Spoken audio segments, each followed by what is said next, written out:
Ayan, good afternoon ulit mga ka-HR. Sorry. Talagang medyo may problema ang internet ko at kung mapapansin nyo, hindi masyadong halata. Medyo masyadong malapit ako sa aking computer. O muli po, pasensya na sa konting liwanag. Good afternoon po ulit mga ka-HR. Isang magandang hapon sa inyong lahat. Nag-repeat po tayo. Pasensya na po sa lahat. Nagkaroon lang po ako ng technical problem. Talagang problem as in sobrang problem. So medyo na-late kami ng almost 27 minutes. But anyway, sulit naman ngayon. Talagang sasabihin ko po sa inyo, napakaganda ng ating topic for this afternoon bukod sa napakagaling ng ating speaker mentor. So by the way, ulitin lang ulit natin from the start. Siyempre ang Zoom meeting, we start early. Pero meron lang tayong mga problema. We are requesting everyone to please video on kung walang problema kagaya ko sa internet and audio mute. Lahat po ng question, please put it in the chat box or Facebook Live post. Pwede po tayong magtanong via chat. We will accommodate your question or your inquiries or any na pwede nyo pong i-imply o itanong regarding to our topic today. We are requesting your full attention and cooperation para po ma-fully maximize natin ang learning this afternoon.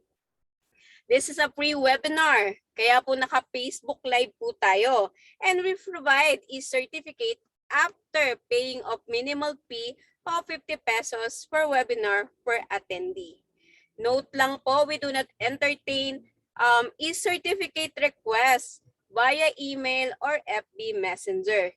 You have to fill up the attendance and feedback form na ipopost po natin sa comment section and chat box ng Zoom. Ano nga po ba ang HR Calabarzon? Ang HR Calabarzon ay nagpo-provide malapit na po ng face-to-face learning sa HR practitioner and enthusiast in Calabarzon. Because sa ngayon po, we are providing virtual. Kaya po magkakaroon tayo ng minsan technical difficulties with the internet. So paano po ba tayo makakakuha ng e-certificate? Ang e-certificate po ay pinapadala sa lahat po ng validated na participant na nakapagbayad ng 50 pesos after 7 working days. Linawin po natin, hindi po kasama ang Saturday, Sunday, and holiday sa pagbilang po kung kailan ipapadala ang e-certificate. Kailangan po rin namin ma-validate yung payment nyo po through the attendance sheet na ipapadala po natin dito po sa chat box o kaya sa Zoom or sa Facebook Live comment. Nakikiusap po kami na sana po ay mailagay natin or ma-encode natin ang tamang first name, middle initial, and last name only. Also, please validate your email address po para po hindi nagba-bounce back ang mga e-certificate po natin. Ang link po ay available sa comment section ng FB Live and Zoom chat box. Remember po, ang payment po ay until Wednesday.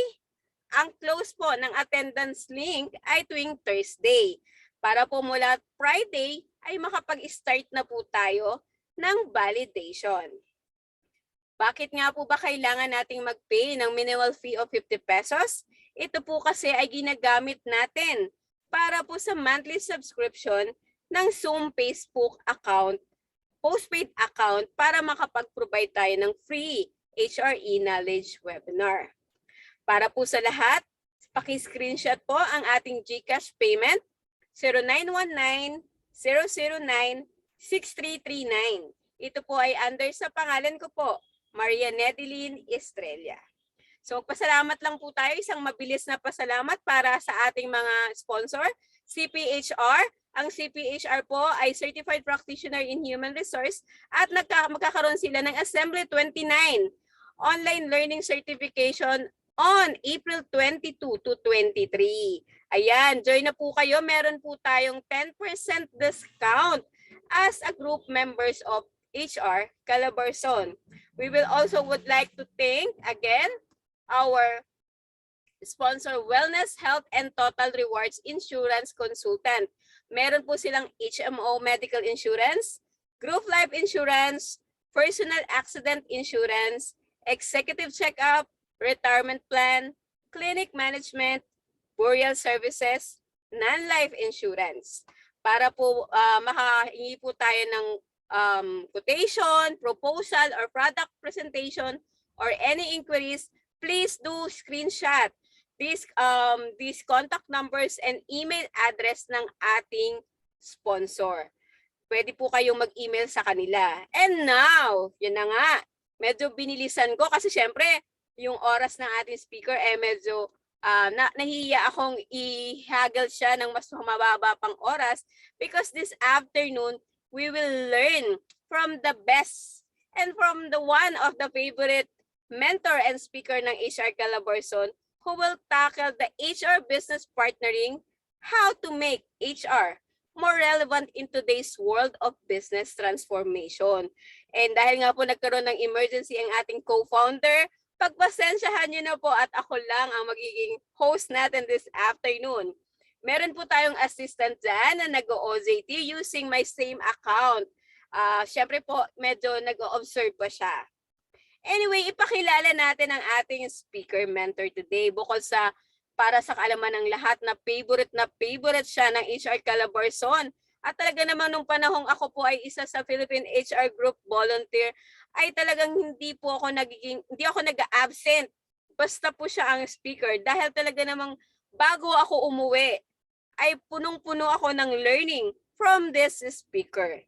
Ma'am Michelle has more than 27 years of human resource leadership practice from various industries, locally, regionally, and globally. Ma'am Michelle has seen great opportunities and potential to uplift the Philippines through people development, which has seen great opportunity. This drive her passion and personal vision to be a catalyst, furthering the landscape of the people management practice of the country. She's a psychology graduate and a recipient of Jose Rizal Academic Excellence Award from De La Salle University and a certified international HR manager by the American Certification Institute. Ma'am Michelle never stopped to develop herself, leading her to graduate from various postgraduate programs. So kailangan ko palang mag-enroll para mas maging kagaya ni Ma'am Michelle. Accordingly, in 2018 as Fellow in People Management FPM by the Philippine Society of Fellows. CHRO Asia also gave her citation as one of the 2014 Global 100 Most Talented HR Leaders. Totoo yan. At hanggang ngayon, kasama pa rin siya sa 100 Most Influential Women in LinkedIn as one of the 2015 Top 100 Influential HR Leader in Asia. She also served the HR profession as the president of the People Management Association of the Philippines o mas kilala pong PMAP in 2018 and today, a member of PMAP's Council for President's Advisors. Today, as a corporate professional, she is a Regional Director of Human Resource for Asia Pacific of Dexcom, the world's leader in transforming diabetes care and management by providing continuous glucose monitoring (CGM) technology. As an HR advocate, she is on journey and personal mission to be the mover of united, synergy, and enlightened Filipino HR professionals across the country. So guys, let's all welcome one of my best and favorite speaker mentor, Ma'am Michelle Cordero Garcia. Hi, Neddy. Good afternoon. Am I coming in clear? Yes, ma'am. Ayan, sige, ayusin natin. Alam mo, kagaya mo, nagka-technical difficulty din ako. So I am actually connecting. This is my first time to deliver a talk using my mobile phone. So for some reason, ayaw mag-connect kanina sa Zoom. Pero the show must go on, di ba? Sanay tayo sa ganyan as HR. Isa yan sa competency na lagi natin dapat matutunan. We need to find comfort in shifting. Minsan hindi yan ang plano pero kailangan ipagpatuloy ang dapat gawin. Diba? So, okay, kamusta ka, Neddy? Okay na ba? Nararamdaman kita kanina, parang ninervous ka. Yes, stress ka. Medyo na-stress talaga ako, ma'am, honestly. Because of the internet, the first time ko talagang nagkaroon ng ganitong problema. Talagang hindi ko po alam paano yung gagawin ko. And honestly, meron pa rin ako medyo konting concern because hindi ko po ma-download ang inyong PowerPoint presentation. Nahulaan ko na nga yan, Neddy. So sabi ko, baka hindi ma-download yung file. Kasi galing siya sa network, very secured network. Pero huwag ka mag-alala, Neddy. And I'm sure yung mga kasama natin sa HR, maiintindihan nila if I will attempt to deliver the talk without slides. Diyos ko po, good luck sa ating lahat. Ma'am, hindi na kasi ako ng Dexcom account. Possible po kaya sa Messenger ma-send, ma'am? Malaki kasi yung file, in-attempt ko siya kanina, Neddy. So mukhang hindi. Pero ganito na lang gawin natin. And I hope okay yan sa everybody. Hindi ko nakikita yung screen ng lahat. So I think I can deliver the talk ng walang slides. Tignan natin how it will go. Anyway, I designed naman the session to be conversational and sharing of thoughts, ideas, and some practices. So ituloy na natin ito. I will do my very best to be able to explain and convey the things I have in mind about the topic na wala tayong slide. Pero promise ko, Neddy, gagawa natin ng paraan para lahat po ng naka-attend this afternoon ay makakuha kayo ng kopya ng slides na pinaghandaan ko pa naman. Kasi colorful siya. So feeling ko it's a new theme. Pero don't worry, Neddy, papadala ko to sa'yo para mapadala natin sa mga members ng Calaperson. Okay ba yan, guys? Ma'am. Sige. So, HR business partnering ang topic. Actually, to be very honest, guys, nung inimbita ako ni Neddy, ang topic na ibinigay sa akin was HR employee engagement. And then I requested Neddy, sabi ko, Neddy, may bago akong topic na I'm very passionate about lately. And ito yung gusto ko sanang i-share sa ating mga HR members in the Calaperson. So it's about HR business partnering. HR business partnering is a terminology that has been in the HR space for quite a while. Ako personally, to be very honest, I've been using that for a long time, but it's only the last 2 years that I really realized the importance and the difference of being an HR business partner versus being an HR leader, an HR manager, an HR director, or simply put, an HR specialist. I realized na yung pinagdadaanan ng mga organization nowadays, yung transformation because of this pandemic, a lot of the leaders, a lot of the organizations expect so much from HR practitioners like us. Samot-sara yung kanilang expectations. And so I started to think, ano kaya ang magandang gawin at ano kailangan gawin ng mga HR na kagaya ko, kagaya natin, in order to make sure that we still provide relevant support and help to our primary stakeholders. And that is why yung topic na nilagay natin dito is making HR more relevant in today's world of business transformation. So, bakit ko naisip yung transformation? I think we all know that this pandemic has really shifted, ang tawag ko nga sa kanya, great reset. Kasi walang choice, di ba? It really forced a lot of organizations to change the way they do things. Kung hindi man 100%, kung hindi man 90, 80, 70%, I am very sure your organizations, experience some form of change. And therefore, now that we are almost done with the pandemic, sana po ay magtuloy-tuloy ang pagbuti ng ating sitwasyon globally. You will also notice that organizations now will go through this transformation initiative. So, siguro pag natidinig natin yung salitang HR business partner, ang una nating tinatanong is, ano bang kinaiba niya sa typical function ng HR? So, if we will summarize the functions of human resource, alam natin that it actually includes various units or teams within the HR group, right? Nandiyan yung tinatawag nating workforce planning, attraction, selection, or recruitment. Nowadays, some organizations, it's called talent acquisition. Nandiyan si Total Rewards who handles compensation, benefits, and recognitions. Nandyan si talent development, sometimes ang tawag natin sa kanila training, learning and development. Of course, nandyan ang ating organization development. Lately, there is this, diversity, equity, and inclusion, plus employee engagement. And in some organizations, very distinctively, they separate and they're called HR business partners. So, sino nga ba at ano nga ba ang ginagawa ng mga HR business partners? If you will go and research about it, the simplest definition that you will find is an HR business partner is actually a well-experienced HR generalist. These are HR people who've actually experienced various functions of HR from different areas. But normally, they would have one or two areas of specialization. The role of HR business partner is to work very closely with their leaders. In some organizations, ang tawag po sa kanila ay mga stakeholders. They work very closely with the leaders with the intent to make sure that they maximize employee contribution or they do initiatives or interventions to achieve value through people.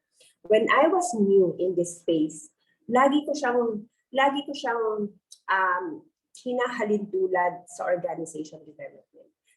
During my time, pagka kasi strategic partner ka, if you want to be able to contribute strategically to the function or business results of the organization, OD ang laging sinasabi kasi nandiyan yung change management, nandiyan yung trying to identify what is the challenge, anong intervention na kailangan gawin, mag-i-introduce ka ng mga programs, and then you will measure and evaluate the results, right? So napakalaking tulong in my experience yung nagkaroon ako ng exposure sa organization development. However, nowadays, I think the HR business partnering is an evolved version also of old organization development. At maraming OD interventions and OD skills that you will realize will come in very, very useful when you are aiming to be an HR business partner. They say that a strategic HR business partner, maraming activities na pinagdadaanan yan. Usually, an HR business partner would be part of the organization's strategic planning. They're really not just there to document or facilitate. They're really part of the conversation. Ano ba ang strategy? Ano ba ang kailangan gawin para ma-achieve ang vision, para ma-achieve ang business goals, para ma-achieve yung ultimate objective ng organization? Along the way, the HR business partner would usually act as a consultant to the leaders, tagapagpayo, tagapagbigay ng advice. Sometimes, tagapagsabi ko anong nararapat gawin given circumstances. Pero syempre, bilang HR, part pa rin yan ng HR world, marami pa rin pagkakataon that the HR business partners would also be involved, included in procedures, policy, or compliance aspect of HR. At syempre, di mawawala yung admin part. However, the last 2-3 years, a lot of organizations are starting to notice yung mga function ng strategy, planning, consulting, compliance, at saka administration. Nandyan pa rin siya, but more and more organizations are seeing that the leading HR business partners are spending more time on the consulting part. Consulting meaning, marami sa kanilang panahon at oras ay ginugugol, sitting down with the leaders, having conversations about what will make the business successful, how it will benefit the people, at anong nararapat gawin so that success will happen both business side and people side. Kaya marami kayong maririnig na pag sinabing HR business partner, you need to have the competency of consulting skills. You need to have the ability to actually be able to listen, to understand what's going on internally and externally, and at the same time, be able to give good and sound advice to your stakeholders. So yan yung nakikita nilang trend lately, yung pagiging internal consultant to the stakeholders. When you start to hear the word HR business partners, normally, ang structure ng HR in those organizations may tatlong grupo. The first group is normally called the HR business partners. So sila yung mga generalists. They are the client-facing members of the HR team. Normally, they spend time with the leaders, with their stakeholders, with their teams or departments assigned to them. The design varies, depende siguro sa complexity ng organization, sa size ng organization, sa nature of the business. But typically, an HR business partner is assigned an account or assigned a leader, or they are given a group of stakeholders. And then, yung pangalawang group is yung tinatawag natin centers of expertise. So, center of expertise is yun yung, very good. Thank you, Mary. I think we are on slide number 6. Isa pa po. Yan. Okay. Thank you, Mary. So, yung second group is what we call the centers of expertise. So, yung centers of expertise, ito yung mga tinatawag nating groups of HR members with deep subject matter expertise supporting the HR business partners. Sino yung mga yan? So, these are your talent acquisition or recruitment. This is your talent development, learning and development, compensation, benefits, employee relations. So, center of expertise are typically the people whose function is very specialized. And sometimes we need their in-depth knowledge, kaalaman sa mga bagay on those specific areas. In an organization where an HR business partnering model is being implemented, yung COE para silang support ng HR business partner. Alright? The third group in that model is called naman HR operations. In bigger organizations, lalo na yung scalable. Scalable, usually ito talaga may thousands of employees, sometimes located in different parts of the world, different parts of the country. They're called the shared services. So in some organizations, pag meron sila mga function na medyo transactional, data-driven, automated, technology-driven, then they are sometimes centralized in a center called HR operations or shared services. So ito naman yung members of the HR team who drives operational efficiency by delivering unique transactions and specialty services at scale. Diba? Ginagawa yan so that yung mga day-to-day nitty-gritty transactional or need-specific handling when it comes to processing is handled by one group. As may isang grupo na talagang sila yung specialist, recruitment, development, rewards. And then si HR business partners, sila yung nag-front, sila yung kumakausap, sila yung umiintindi what's needed by the business, at sila din sometimes ang nag-lead at nag-drive sinong COE or what kind of transactional support is needed by the organization. And then most of those occasions, strategy talaga ang pinag-uusap. Right? On the next slide, you will see that part of the topic is about business transformation. So now that we understand HR business partners, COE, HR operations, why is it that HR business partnering is becoming more heard, known, pinag-uusapan lately than before, especially here in the Philippines. In the US, matagal na po kasi ang konsepto ng HR business partnering. But here in the Philippines, I think only specific industries would really use HR business partnering model. Pero lately, tingin ko, mas mapapadalas madidinig nila yan. Why? Because again, a lot of organizations, because of this pandemic that we went through, is experiencing some form of transformation.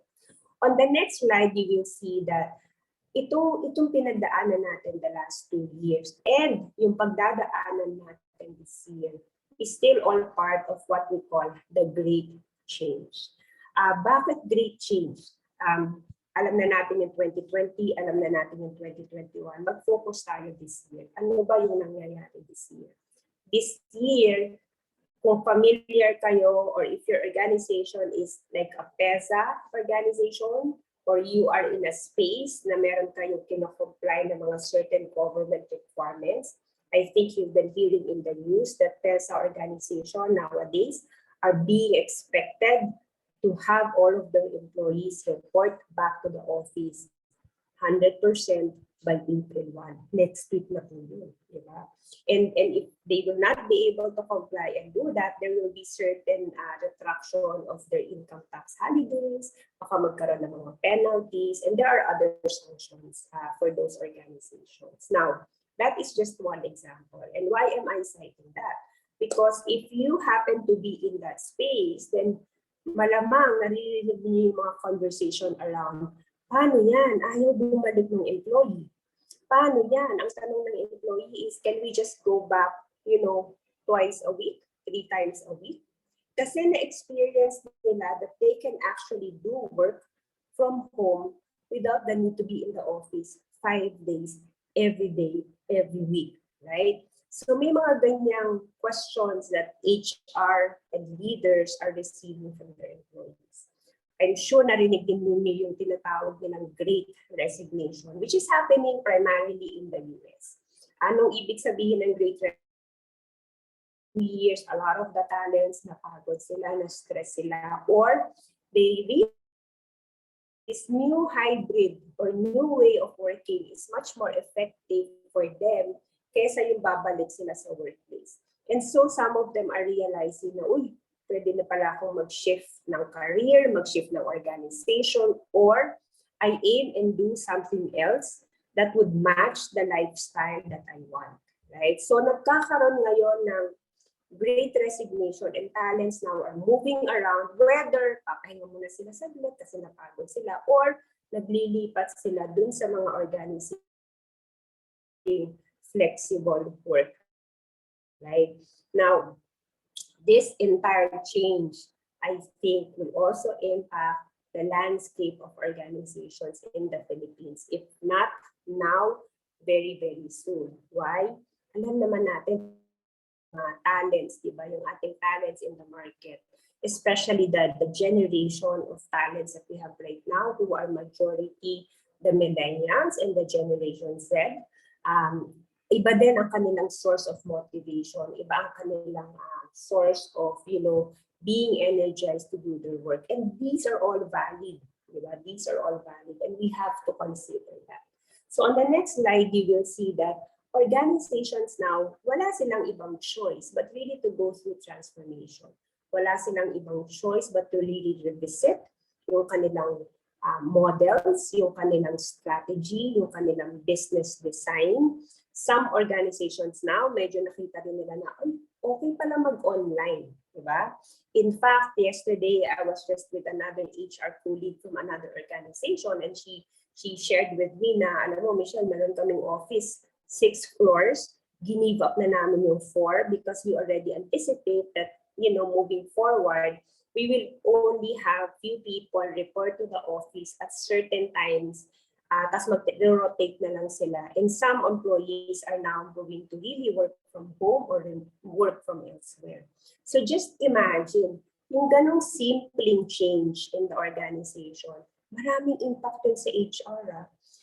Di ba pag inisip natin, number 1, timekeeping. Sige, paano? Basic examples. Paano ang timekeeping? May tardiness pa ba? May undertime pa ba? Talaga bang mababantayan natin sila to every minute they're actually reporting not in the office but somewhere else?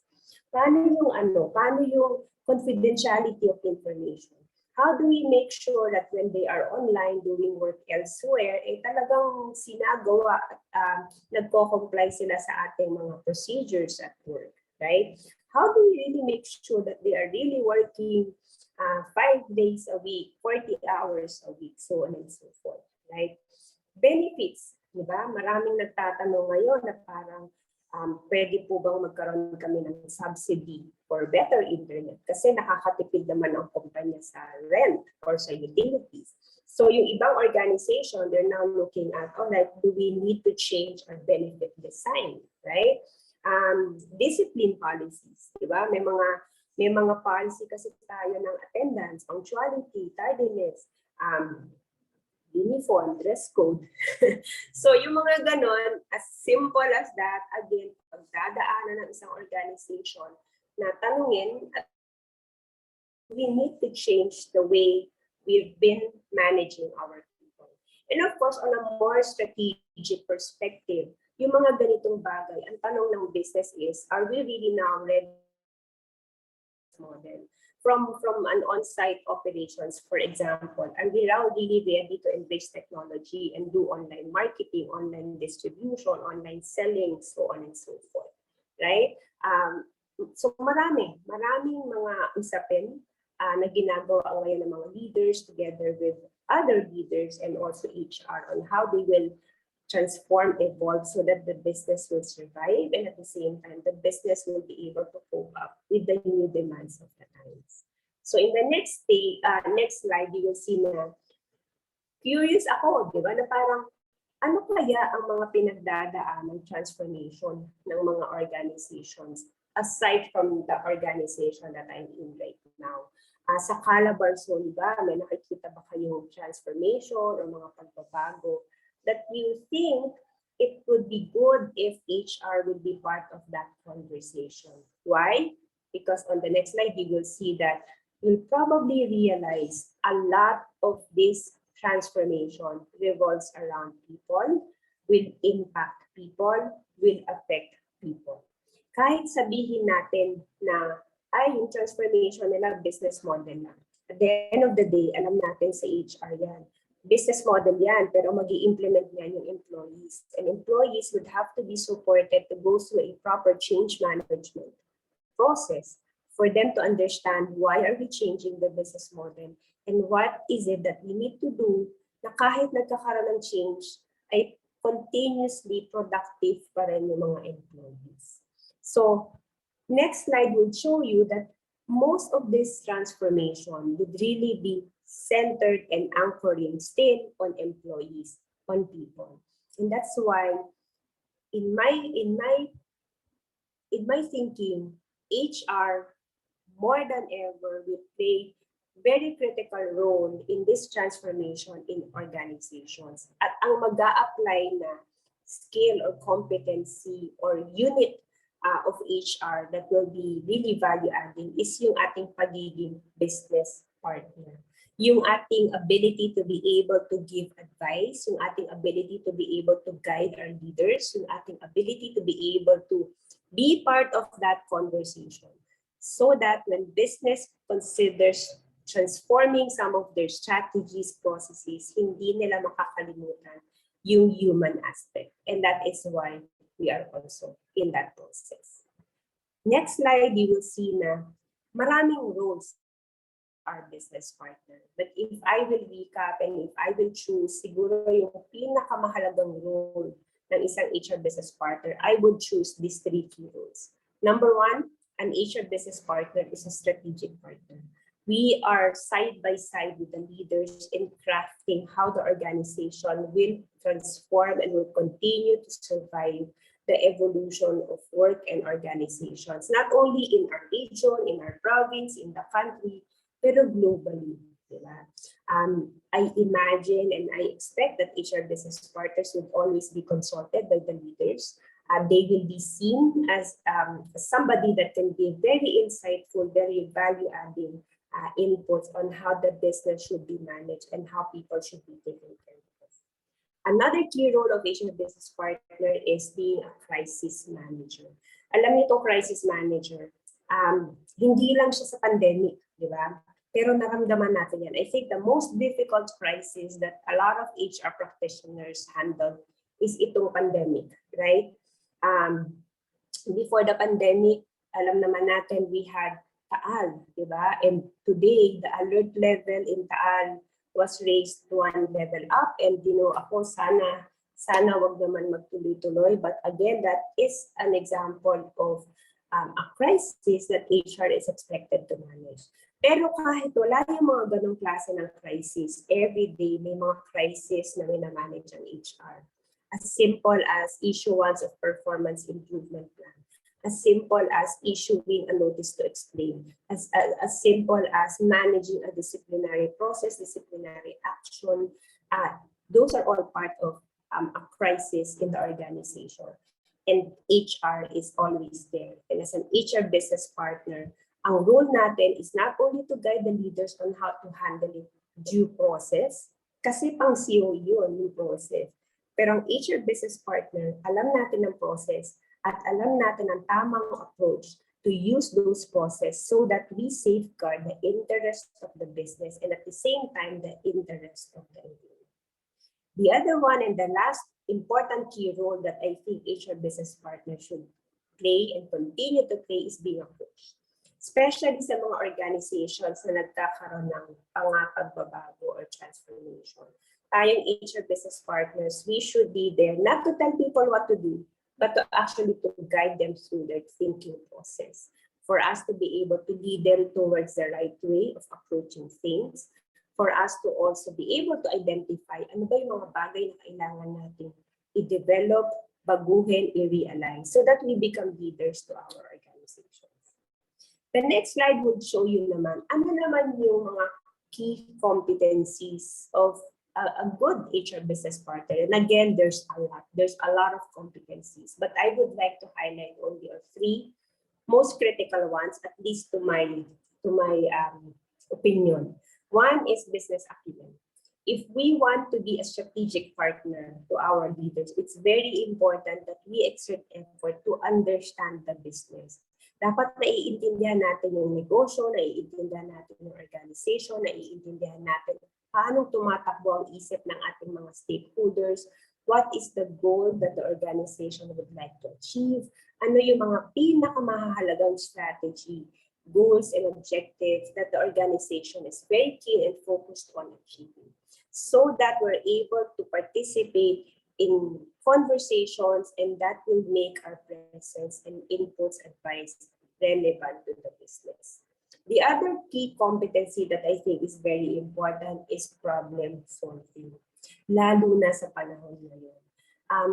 Alam nyo, minsan HR, and kahit ako, may mga pagkakataon na parang immediately ang takbo ng isip ko is, hindi, alam ko ng solution dyan. Itong sagot dyan, di ba?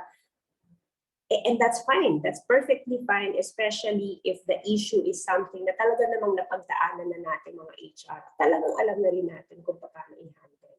However, because of these uncertainties, unprecedented crisis na dumadaan sa mga organization, mga unique employee situations that we're all seeing and observing right now, yung ability to be able to solve a problem, yung ability to be solutions focused, yung ability not to focus so much on the problem but be very focused on finding a way to move forward is very critical.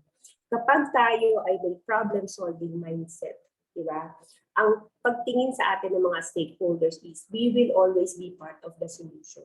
Hindi tayo nagiging part of the challenge, but instead we are actually part of the enabling culture of finding good ways to actually survive, move forward, and solve the issue.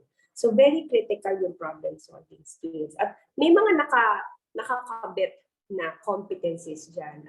One would probably be yung ability to be able to provide simple solutions.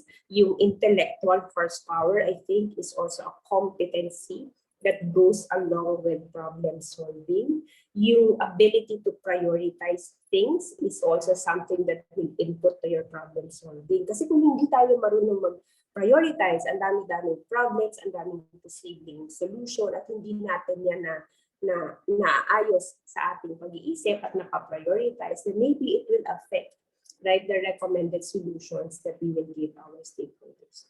And lastly, which I think is one of the most important key competencies, communication. And by communication, I don't mean yung presentation skills lang or yung pagka-skill.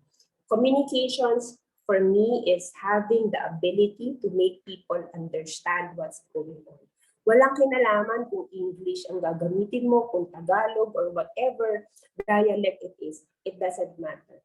What's important is we're able to connect to the people and we're able to help make people understand what's going on. Sense making. I think that's very critical for an HR business partner to have. Another competency related to communication is yung storytelling, lalo na sa mga leaders. You've probably heard about storytelling a number of times. This is also related to data analytics. Tayo kasi mga HR business partners or HR, alam natin ang data. I'm very sure you know where to get the data, how to get the data. I'm very sure you all have your reports. But the critical part there is, how do we make sure that those data are understood by the leaders and by the organization and it becomes an information that aid in decision making? So we need to be able to use that data. We need to be able to tell the story behind those numbers and again, use that in decision making for the leaders. So for me, that's also part of communication. paano natin pinaliliwanag yung mga numbers na meron tayo to our stakeholders. Another part of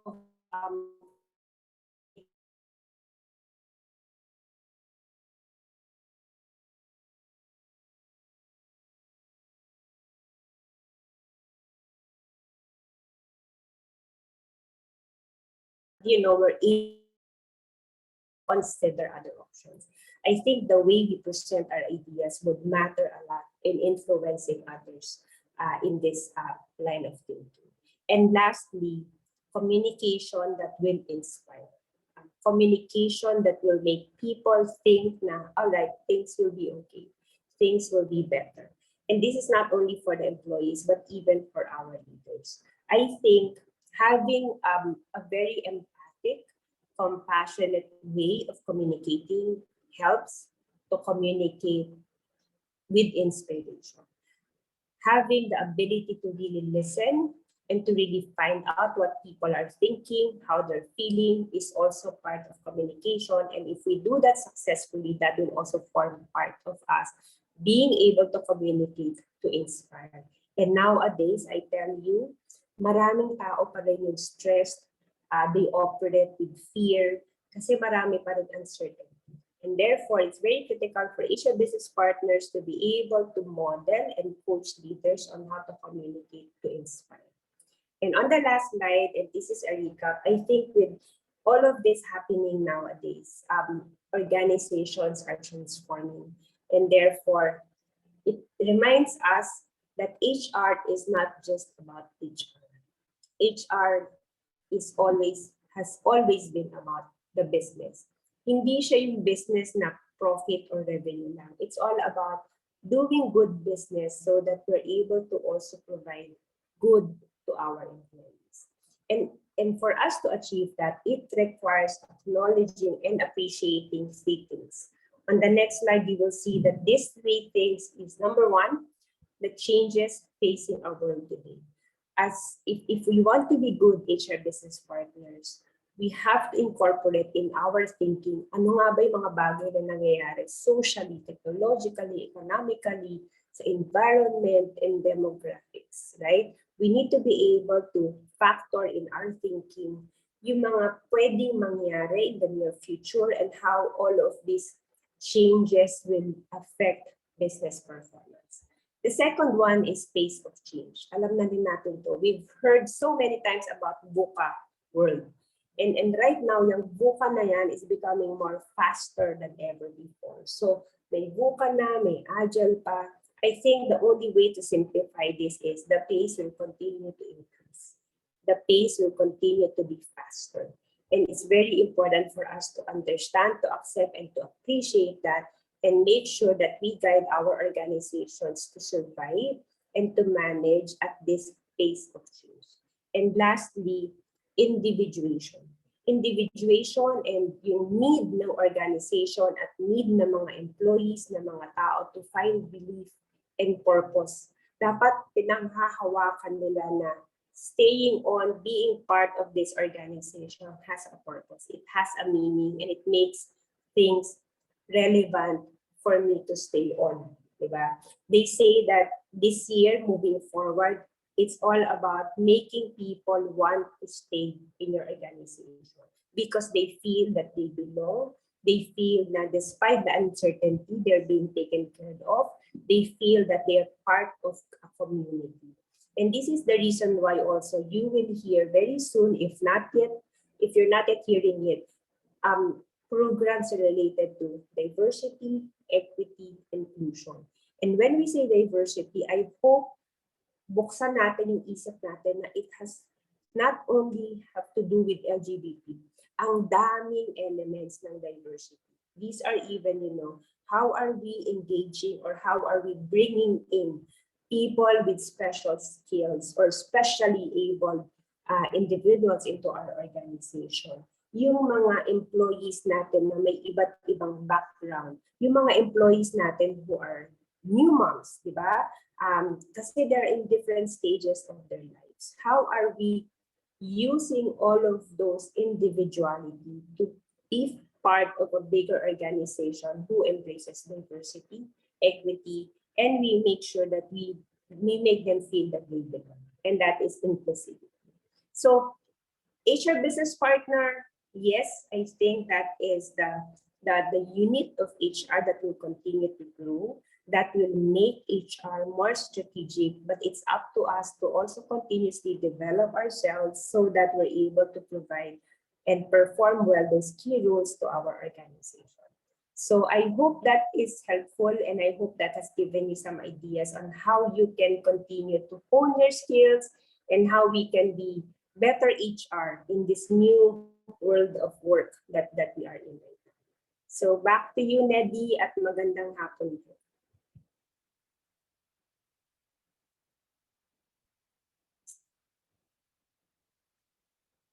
Neddy, are you still there? Can you hear me, guys? Yes, ma'am. Nandito pa rin ako. Sorry. Naghanap ako ng magandang kasi lumabas ako ng naghanap talaga ako ng marami. Kung saan medyo malakas ang internet. Ayan. Yan. So I hope na itawid natin. At I'm so happy that you managed to flash the slides middle of the presentation. But I hope it was still effective and helpful to our audience here in Calabarzon. Yes, ma'am. Actually, marami pa akong natutunan. Sorry, naka-Facebook ako. Nasa hospital po kasi ako. I hope yung even me, ma'am, marami akong natutunan because hindi ko alam na we are now on the process of making an HR business partner learning series.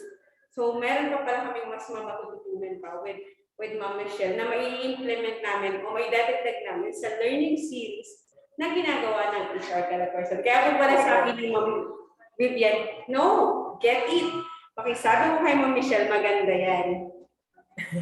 Actually, yan, nakita ko nga yung mga programs ninyo and I'm so happy. In fact, doon ako na-inspired din na parang, ay okay, mukhang the HR community, yung mga kasama natin, parang okay, ready na talagang buksan yung ating pag-iisip about HR business partnering. And I'm so happy that the HR Calabarzon is again taking the lead in developing the skills and competencies amongst our HR practitioners. Kasi ako talaga personally, I think this is the future of HR. At yung lagi nating sinasabi na, HR, we have to have a seat on the table, then this is one way of doing that, right? If we are strategic partners and if we're able to participate in growing and making the business successful through people, then yes, we will have that seat, not just one seat, but a lot of them. And of course, syempre, nandito na tayo ngayon sa panahon ng Q&A, question and answer. Kaya mga ka-HR, let's open our video and our mic para makapag-umpisa na tayo makapagtanong sa ating mentor, speaker for this afternoon. Pwede po tayo mag-raise hand kung may mga questions. Open po ang ating speaker for any question. Basta related po sa HR. So sa ngayon po, sa live natin, siguro dahil akala nila wala kang HR knowledge, medyo kumonte ang ating participant with the HR FB Live. And we don't have any question pa ngayon sa Facebook Live. How about our participant here in Zoom? Any question po?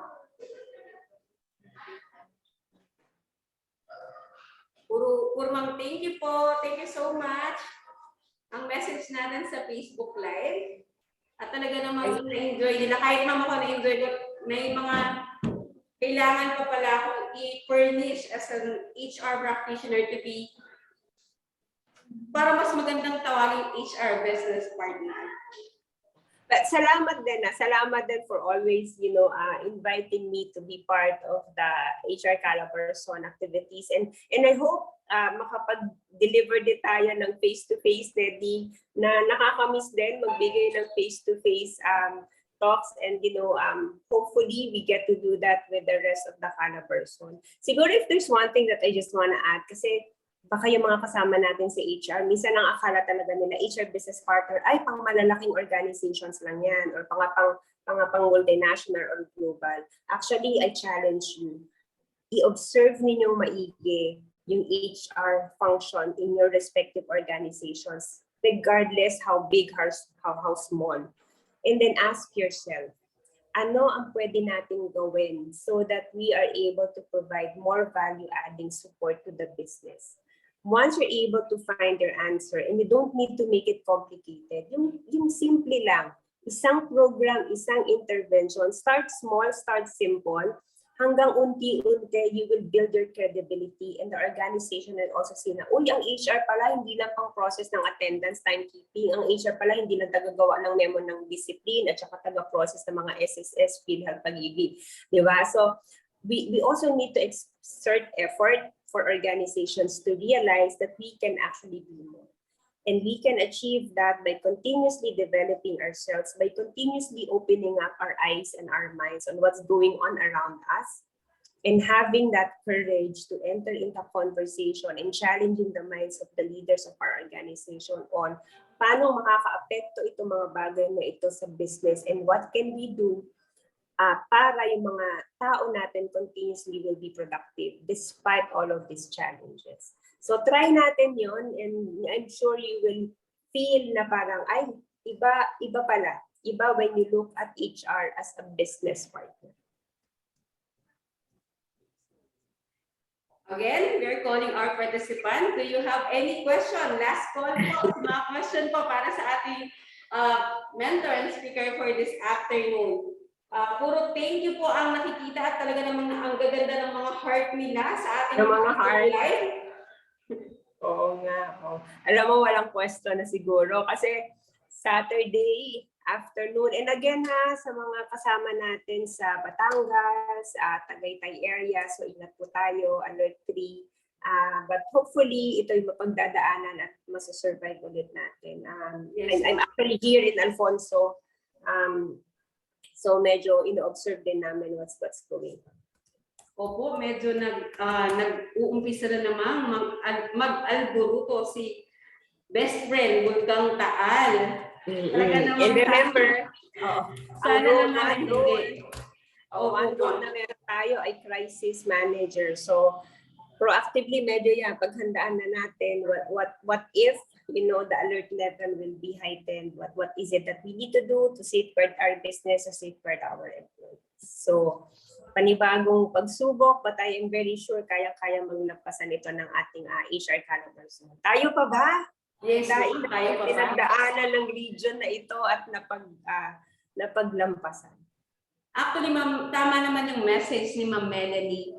Kasama ko si Ma'am Melanie sa HR Business Partner Learning Series. Talaga naman kasi kahit wala siya pang presentation na nag-umpisa tayo, ma'am, very clear yung paliwanag niyo. Kaya naman po sigurado ako, naintindihan namin lahat, kaya walang masyadong question. But anyway, ipinost ko na po sa chat box ng ating attendance. And since wala naman po yata ng mga question ng ating mga ka-HR, HR Calabarzon would like to present this certificate of appreciation to Ma'am Michelle Cordero Garcia for sharing her invaluable knowledge and expertise as a resource speaker for the 52nd HRE Knowledge entitled HR Business Partnering, How to Make an HR More Relevant in Today's World of Business Transformation, via Zoom and Facebook Live from 2 o'clock. Actually, maaga tayo natapos ngayon. 2 o'clock, 4 o'clock, given these 26 days of March 2022. Signed by Jorina Caparal, our co-founder, and yours truly, your founder, Ms. Nedy R. Estrella, CHRP, CPHR, and CSSMDC. Okay. Muli po sa mga ka-HR natin. Ma'am, maraming salamat. Muli po sa mga ka-HR natin. Ma'am, may question pa po ako. Wait lang, ma'am. Muli po sa mga ka-HR natin. Ang hirap po kasi makita ng aking slide dahil nasa liwanag po ako. Muli po sa mga participants natin na gustong makakuha ng e-certificate, kagaya po ng nabanggit ni Ma'am Michelle, i-share po natin ang slide for today's HRE knowledge. Iaayos ko lang po kasi hindi ko siya ma-download. I-share ko po siya sa lahat po ng mag-request ng e-certificate at magbabayad po ng 50 pesos, ng minimal fee of 50 pesos per webinar per attendee. Ang e-certificate po ay ipapadala natin after 7 working days. Hindi po kasama ang Saturday, Sunday, and holiday. Ang Google Form po ay ipopost natin via Zoom chat box and Facebook Live comments. Nakikiusap lang po kami na kung maaari, full name ang ilagay natin, first name, middle initial, and last name only. And please ensure and validate your email address para po hindi mag-bounce back. Payment is until Wednesday next week, and e-certificate or the Google Form sheet will be available until Thursday. Ang ating pong GCash payment o ang ating GCash number is 0919-009-6339. Guys, sa lahat ng participants, syempre hindi nawawala to. Ang ating mandatory picture taking. Can everyone open your video for the picture taking? Pwede ba ako tanggal mo ang mask? Syempre kita naman ako sa picture. Okay? Wait lang po. Ang hirap ng liwanag ko. Masyadong maliwanag sa aking area. Okay po. Smile, guys! Diba? Ang gaganda nila. Fresh na fresh sila. Parang hindi nila naramdaman yung stress na naranasan naman ni Ma'am Michelle. Kanina. Because of the kasama yan sa HR, yung remaining to look fresh despite di ba, stressful events. Yes, ma'am, totoo yan. Wait po, hindi ko siya ma-screenshot. Mag-snipping ko lang. Pati yung picture, nahihirapan ako. Let's smile!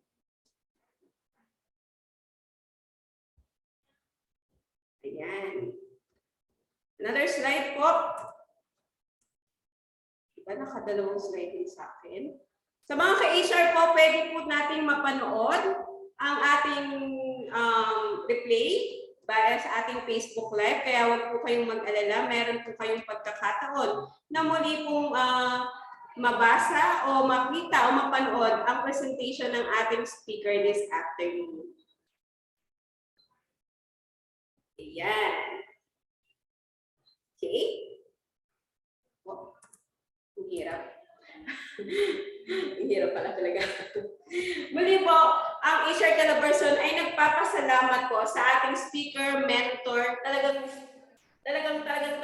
ubod langit ang aming pasasalamat kay Ma'am Michelle Garcia. Ay, Ma'am Michelle Cordero Garcia, napapagbaliktad ko lagi, for having you here and sharing your invaluable expertise, especially ngayon na panahon na talagang ang lahat ng HR, hindi lang basta HR, kundi business partner na ng bawat entity o business na hinahawakan natin currently. So mga ka-HR, sana hindi po tayo tumigil, kagaya ni Ma'am Michelle, na matutunan at mag-explore pa ng ating knowledge through HRE knowledge. And of course, siyempre, huwag natin kalimutan ang every Sunday na HR Cafe ng Philippine HR Group with Sir Darwin Rivers and the rest of the Board of Directors ng Philippine HR Group. Muli mga ka-HR, maraming salamat. Magkita-kita tayo next week for exclusive Zoom learning feature or learning series ng HR Business Partner for the thirst course. Kita-kita po tayo muli. Maraming salamat mga ka-HR. Magandang hapon. Thank you, Ma'am Michelle. Thank you po. Bye mga ka-HR. Bye po.